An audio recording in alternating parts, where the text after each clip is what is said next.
Mbak Dr. Astri D. Andriani M. Iko dari Kota Cianjur ini. Halo Mbak Astri. Halo Kak Vita. Oke, Mbak Astri kalau boleh tahu nih Mbak Astri ada anak atau ada adik? Anak, saya sudah 3, Mbak. Luar biasa. Nggak kelihatan soalnya. Aduh, ini kelebihan mama muda zaman sekarang. Saya punya anak 3. Oke, Mbak Astri ini sebagai dekan Vkom Unpi dan NXG Indonesia ya? Oke, hari ini jadwalnya apa aja kalau boleh tahu selain webinar ini? Selain webinar, ada ngajar, rapat pembukaan prodi baru, persiapan penerimaan mahasiswa baru.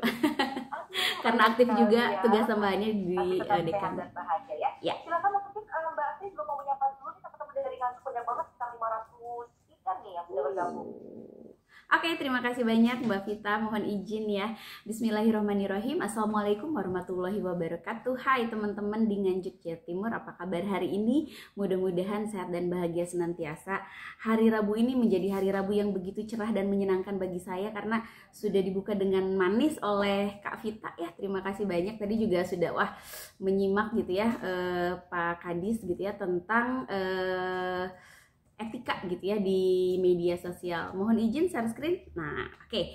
Teman-teman, kalau tadi Bapak sudah menjelaskan mengenai etika bermedia sosial gitu ya.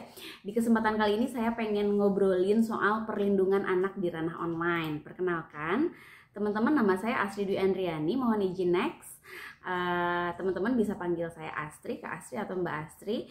Aktivitas sehari-hari sama kayak Bapak akademisi gitu ya. Cuma Bapak udah keren banget, udah jadi direktur pascasarjana, udah warek gitu ya. Kalau saya masih di tataran fakultas, saya dosen dengan tugas tambahan sebagai dekan di Fakultas Ilmu Komunikasi Universitas Putra Indonesia di Jawa Barat. Juga bagian dari Next Generation Indonesia yang pernah jadi narasumber Gerakan Nasional Literasi Media Digital tahun 2021 sampai dengan 2022. Nah, pemaparan kali ini teman-teman akan dimulai dengan sebuah pertanyaan, kenapa sih kita tuh harus mengamankan diri di dunia digital? Mohon izin next. Karena, ayo ngaku deh teman-teman, bangun tidurku terus apa biasanya? Mandi nggak, bener nggak? Baca doa nggak? Nah, biasanya kan bangun tidurku terus buka WhatsApp. Nah, karena apa? Karena ternyata sepertiga kehidupan kita dihabiskan di media sosial teman-teman ya. Banyak dari kita gitu ya, termasuk anak-anak menghabiskan waktunya di media sosial 8,5 jam per hari rata-rata pola konsumsi internet untuk anak muda gitu ya, khususnya untuk anak-anak nih. Ada survei dari Survei Ekonomi Nasional atau Susenas pada tahun 2020 oleh Badan Pusat Statistik, diketahui bahwa sebesar 25,8% pengguna internet adalah anak-anak gitu ya. Nah, namun sayangnya jika dilihat pula laporan dari Child Online Safety Index, nyatanya tingkat keamanan anak di dunia digital saat ini masih terbilang sangat rendah. Nah, tadi Pak Samuel Abrijani Pangarepan di awal sudah bilang kalau indeks literasi digital kita ada di tataran menengah lah ya, di angka sedang gitu ya, mau ke baik gitu ya. Nah, maka dari itu perlu peran kita semua, para akademisi, pemerintah, dan teman-teman yang ada di Nganjuk ini untuk yuk sama-sama kita genjot literasi media digital ini agar ada di tataran baik. Mohon izin next lagi. Nah, emangnya kenapa sih? Mohon izin next. Nah, kenapa sih gitu ya kita tuh harus bisa menjaga diri di dunia maya gitu ya? Karena pada akhirnya teman-teman dan Bapak Ibu semuanya, media sosial tuh pada akhirnya jadi dunia nyata kedua gitu ya bagi orang-orang termasuk anak-anak. Tadi kan sudah dijelaskan bahwa 25% pengguna internet tuh anak-anak, terus sepertiga hidup kita dihabiskan pakai WhatsApp, YouTube, Instagram gitu, dan hampir 70% masyarakat Indonesia 200 juta jiwa gitu sudah menggunakan internet. Nah, sama saja seperti di dunia nyata, di dunia maya pun ada resiko gitu ya, ada ancaman kejahatan yang bisa mengancam kita khususnya untuk anak-anak. Nah, apa aja sih ancaman kejahatannya? Ini sudah dirangkumin sama ICT Watch teman-teman ya. Yang pertama adalah perilaku agresif. Pernah nggak sih ada anak yang ngamuk gitu ya ketika gak dikasih handphone? Nah, udah adiksi ya, udah kecanduan gitu ya. Nah, kalau misalkan anak sebagai penerima gitu ya, mereka tuh karena aktif mengkonsumsi konten-konten kekerasan atau sadis. Nah, jangan salah Bapak Ibu dan teman-teman semuanya, kalau misalkan kita kasih sembarangan anak video game gitu ya, game tembak-tembakan kan itu ada sadisme gitu ya, headshot katanya di ML gitu ya, di Mobile Legend. Headshot tuh artinya bunuh dia di kepala gitu. Nah, itu kan unsur-unsur kekerasan yang bisa beresiko menimbulkan perilaku agresif anak gitu.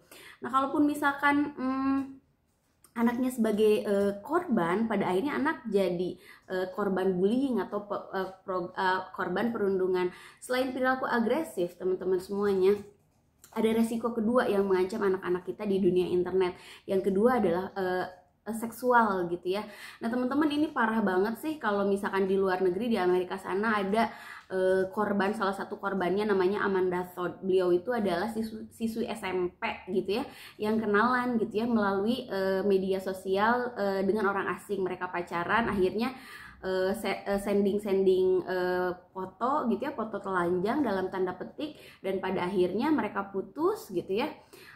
Si pacarnya ini, si mantan pacarnya ini ngancem gitu ya untuk bisa menyebarkan video tanpa busana atau foto tanpa busana Amanda Todd ini tuh ke teman-teman sekolahnya. Nah, dari situ dia dibully, depresi, dan pada akhirnya bunuh diri. Teman-teman bisa ini loh, bisa apa sih?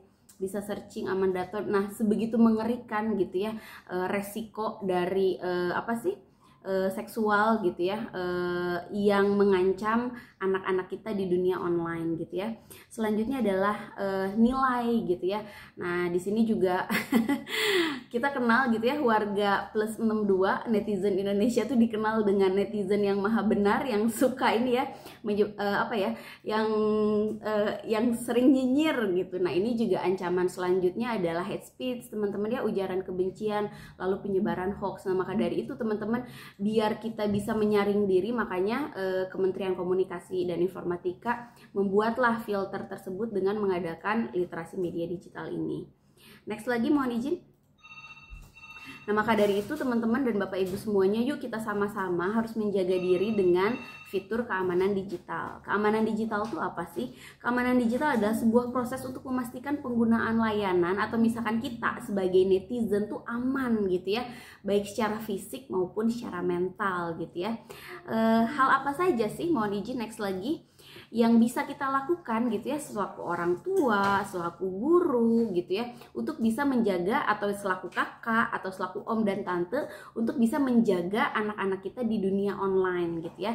Setidaknya ada 5 tips nih dari kami gitu ya untuk melindungi anak di internet. Yang pertama, nggak usah takut pakai internet, boleh kok pakai internet, asal yang pertama adalah orang tua harus menjadi sumber kebahagiaan anak. Nah, jangan sampai orang tua nggak mau ribet, pada akhirnya mengalihkan pengasuhannya ke YouTube gitu ya, pada akhirnya sumber kebahagiaan anak YouTube ya, pada akhirnya misalkan gitu ya, anak jadi kecanduan gitu. Jadi jadikanlah internet itu sebagai komplementer atau pelengkap aja, tapi sumber kebahagiaan anak tuh kita, orang-orang terdekatnya gitu ya.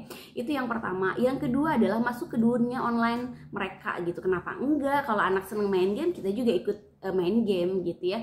Dan yang paling penting adalah buatlah aturan. Jadi anak ini kan mereka kadang belum tahu gitu ya apa yang baik dan gak baik buat dirinya gitu ya. Maka dari itu harus buat kesepakatan. Jadi aturannya bukan ditentukan sama orang tua, tapi kita dealing loh teman-teman. Saya aja ada 3 anak, yang pertama umur 6, yang kedua umur 4, yang ketiga umur 7 bulan. Maksudnya anak saya yang 6 tahun aja udah bisa gitu dealing gitu. Misalkan kayak gini, bunda aku pengen lihat misalkan YouTube Kids ya, boleh nak, tapi 10 menit ya. Nah, dealing seperti itu yang anak juga dia mempunyai peran untuk bisa memutuskan sendiri gitu ya. Oke, 10 menit. Nah, tapi misalkan kalau 10 menit dia tetap pengen nih, tetap bunda aku pengen gitu, oh ya udah tambah 1 menit lagi, misalkan setelah tambah 1 menit lagi udah selesai gitu.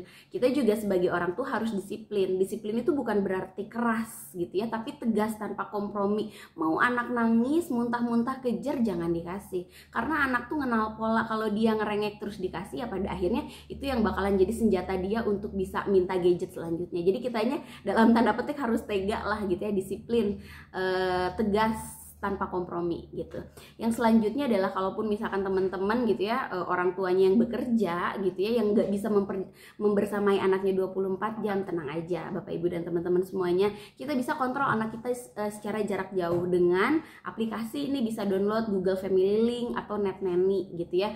Nah jadi di aplikasi ini kita bisa ngontrol tuh pola konsumsi anak kita tuh sehari berapa lama, atau kita bisa ngeset misalkan sehari cuma dikasih sejam aja, setelah 1 jam ya habis gitu, atau bisa mengaktifasi fitur kontrol orang tua di YouTube juga bisa. Selanjutnya, nah ini yang paling penting adalah perhatikan rating teman-teman. Jadi Kominfo itu punya lembaga namanya IGRS yang diinisiasi sama kita juga, Next Generation Indonesia. IGRS itu adalah Indonesia Game Rating System. Jadi game tuh ada ratingnya sesuai dengan rentang usia anak-anak. Jadi perhatikan kalau Bapak Ibu dan teman-teman semuanya ngedownload video game, nah biasanya di sana ada 3+, artinya boleh untuk anak 3 tahun ke atas, 7+ untuk 7 tahun ke atas. Kalau misalkan dewasa, nah jangan nih game-game rating dewasa dikasihin ke anak-anak, karena di sana banyak pornografi, porno aksi, ada kekerasan, sadisme, mutilasi dan lain sebagainya. Kalau misalkan dikasihin ke anak kita bisa memicu perilaku agresif yang tadi sudah dijelaskan. Dan yang paling penting adalah screen time. Next lagi. Nah, ini Bapak Ibu dan teman-teman semuanya, screen time itu adalah ketika anak kita atau kita terpapar dengan screen atau layar gitu ya, baik itu handphone, TV gitu, laptop gitu. Nah sebetulnya mohon izin, apakah bisa dilanjutkan Kak? Halo? Oke. Lanjut aja ya? Oke. Sambil dilanjut aja ya Kak, nggak apa-apa ya. Nah jadi Bapak Ibu dan teman-teman semuanya, ada nih rekomendasi dari American Academy of Pediatrics atau AAP yang disepakati oleh Ikatan Dokter Anak Indonesia, bahwa kita selaku orang tua harus loh ngontrol screen time anak-anak kita waktu anak-anak kita terpapar sama handphone atau gadget atau laptop atau tab gitu. Nah ternyata Bapak dan Ibu dan teman-teman semuanya, untuk anak 0 sampai dengan 1,5 tahun itu belum boleh sama sekali terpapar oleh layar. Karena apa? Karena anak-anak usia segitu tuh mereka tuh harus dirangsang stimulusnya ya, rangsangan halus ataupun kasar langsung gitu ya, karena mereka masih belajar mimik wajah gitu. Jadi harus ada interaksi langsung dengan orang-orang terdekatnya gitu ya. Jangan sampai kita anak bayi gitu ya dikasih sama kita handphone, jadi dia keterampilan berbicaranya jadi melambat atau speech delay, jangan sampai kayak gitu. Nah kemudian baru boleh nih anak usia 1,5 tahun sampai 2 tahun boleh diperkenalkan, asalkan apa? Asalkan dengan mode-mode yang interaktif gitu ya, yang interaktif misalkan menari, senam, bernyanyi gitu ya, biar anaknya gerak gitu ya. Jadi jangan sampai anak tuh statis saja, nonton aja, diem aja, karena akan berhubungan dengan kesehatan mata, kesehatan punggung, obesitas dan perilaku sosial mereka gitu. Nah kemudian teman-teman dan Bapak Ibu semuanya, untuk anak 6 sampai 12 tahun itu idealnya kurang dari 2 jam gitu. Masih boleh dilanjutkan ya. Nah ini yang terakhir Bapak Ibu dan teman-teman semuanya adalah yuk kita sama-sama mengamankan perangkat kita. Kalau tadi kita sudah mengamankan konten gitu ya yang akan ditonton sama anak-anak kita. Nah secara teknis yuk kita sama-sama mengamankan juga perangkat kita, gadget kita, dengan cara apa?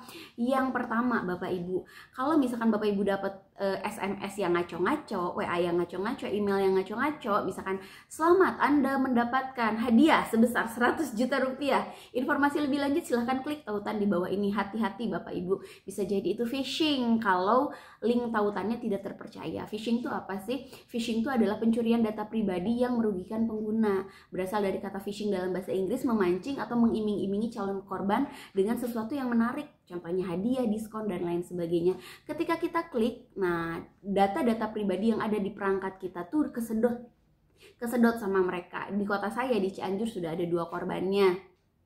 Jadi mungkin di galeri mereka tuh udah ada KTP, KK, ya pada akhirnya data-datanya dipakai untuk aplikasi peminjaman online. Padahal si korbannya sendiri nggak ngerasa pernah minjem, ya pada akhirnya dia ditagih tertentu. Jadi yang pertama kalau kita pengen aman secara teknis gitu ya, jangan asal klik, abaikan aja. Kalau boleh ya blok aja gitu ya, kalau ada SMS atau WA seperti itu gitu ya. Karena si phishing ini tuh seolah-olah memerankan situs aslinya, kayak misalkan contohnya Google tuh kan O-nya 2, tapi ini seolah-olah jadi Google, padahal O-nya 3. Nah, seolah-olah yang asli. Nah, kalau kita kurang cermat ya bisa jadi korban. Itu yang pertama, jangan asal klik.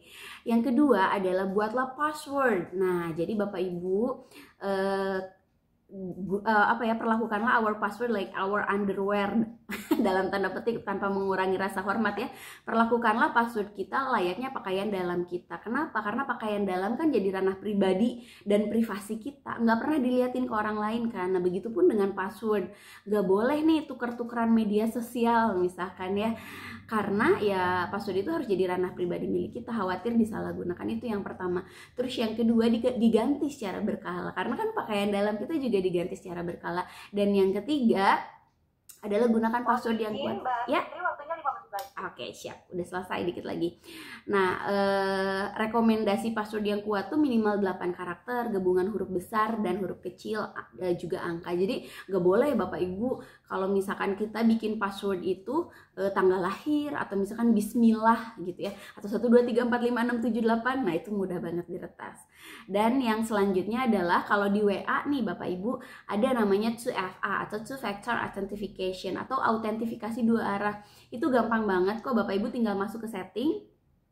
Di situ bisa akun gitu ya, klik akun, kemudian ada 2FA atau autentifikasi 2 arah, tinggal diaktifin. Nah, kalau kayak gitu hanya pemilik akun lah yang bisa mengakses akun tersebut. Jadi nanti kalau ada perangkat lain yang coba akses email atau WhatsApp kita, bakalan ada notifikasinya. Itu keren banget. Atau yang paling gampang adalah aktivasi fitur biometrik. Biometrik itu apa sih? Face ID gitu ya, atau fingerprint. Nah, itu keren banget. Nah, sekian Bapak Ibu yang bisa saya sampaikan. Kesimpulan dari pertemuan kita kali ini adalah tidak ada yang aman Bapak Ibu sebetulnya 100% di dunia digital. Yang bisa kita lakukan adalah mengurangi resiko gitu ya, sedapat mungkin, karena keamanan berbanding terbalik dengan kemudahan. Nggak apa-apa kok sedikit ribet, dan waspada akan membuat kita lebih aman di dunia digital. Nah, yang terakhir Bapak Ibu, kalau Bapak Ibu